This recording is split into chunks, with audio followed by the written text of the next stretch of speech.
ସନ୍ଧ୍ୟାରେ ଷଡ଼ଯନ୍ତ୍ର ସକାଳେ ହାଣିଲେ। ହତ୍ୟାକାଣ୍ଡର ପୂର୍ବଦିନ ସନ୍ଧ୍ୟାରେ ଡୁମୁଡୁମାରେ ଜଣେ ଅଭିଯୁକ୍ତ ଘରେ ହତ୍ୟାର ଷଡ଼ଯନ୍ତ୍ର ରଚିଲେ। ଦୁଇଟି ଖଣ୍ଡାକୁ କମାରଶାଳକୁ ନେଇ ଧାର କରିଥିଲେ।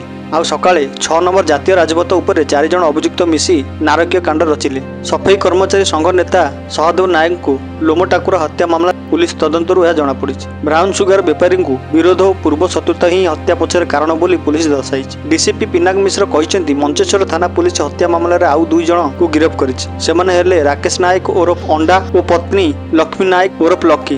ଉଭୟଙ୍କ ଘର ନୟାଗଡ଼ ଫତେଗଡ଼ ଅଞ୍ଚଳରେ। ଏମାନେ କେଦାରପଲ୍ଲୀ ବସ୍ତିରେ ରହୁଥିଲେ। ସହଦେବ ବର୍ଷେ ତଳେ କୌଣସି କାରଣରୁ ଲକିକୁ ଆକ୍ରମଣ କରିଥିଲେ। ଏହି ଦମ୍ପତି ସେବେଠୁ ପ୍ରତିଶୋଧ ନେବାକୁ ସୁଯୋଗ ଖୋଜୁଥିଲେ। ପୁଲିସ ବୁଧବାର ନୟାଗଡ଼ ଶରଣକୁଳରୁ ଲକ୍ଷ୍ମୀଧର ନାୟକ ଓରଫ ମଣ୍ଟେଇ ଓ ତାର ସ୍ତ୍ରୀ ଲିପିକା ନାୟକ ସହ ଖୋର୍ଦ୍ଧା ବାଘମାରୀ ଅଞ୍ଚଳର ରକି ନାୟକକୁ ଗିରଫ କରିଥିଲେ। ବିଏମ୍ସି ସଫେଇ କର୍ମଚାରୀ ସଂଘର ସଭାପତି ଥିବା ସହଦେବ 4 ମାସ ତଳେ ଲିପିକା ଓ ମଣ୍ଟେଇକୁ ଚାକିରିରୁ ବାହାର କରିଦେଇଥିଲେ।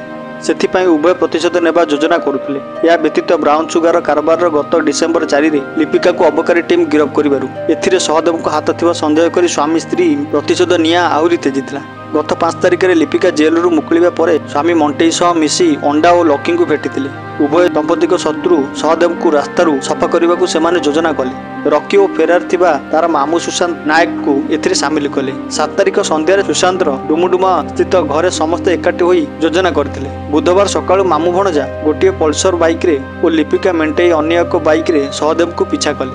ରସୁଲଗଡ଼ ଓଭରବ୍ରିଜ ଉପରେ ହତ୍ୟା ପରେ 4 ଜଣ ପଳାଶୁଣୀ ଛକ ପୁରୀ ବାଇପାସ୍ ଲିଙ୍ଗିପୁର ରାସ୍ତା ଦେଇ ଦୟାନଦୀ ବନ୍ଧରେ ପହଞ୍ଚିଲେ। ଲିପିକା ଓ ମଣ୍ଟେ ଏକ ବ୍ୟାଗ୍ରେ ଆଣିଥିବା 2ଟି ଖଣ୍ଡାକୁ ନଦୀରେ ଫିଙ୍ଗି ଦେଇଥିଲେ। ଅଭିଯୁକ୍ତମାନେ କପିଳ ପ୍ରସାଦ, ସୁନ୍ଦରପଦା, ହରିଜାପୁର, ଜଟଣୀ, ଖୋର୍ଦ୍ଧା, ସୁନାଖଳା, ଗୋଡ଼ିପଡ଼ା ଦେଇ ଶରଣକୂଳକୁ ଯାଇଥିଲେ। ହତ୍ୟାସ୍ଥଳରୁ ମିଳିଥିବା ଏକ ବାଇକ୍ ନମ୍ବରରୁ ମଣ୍ଟେଇ ଠିକଣା ବାହାର କରିଥିବା ସ୍ପେଶାଲ ସ୍କ୍ୱାଡ୍ ତା ମୋବାଇଲ ନମ୍ବରକୁ ଟ୍ରାକ୍ କରି ପୁଲିସ ଏକ ଟିମ୍ ନୟାଗଡ଼ ବାହାରିଥିଲେ।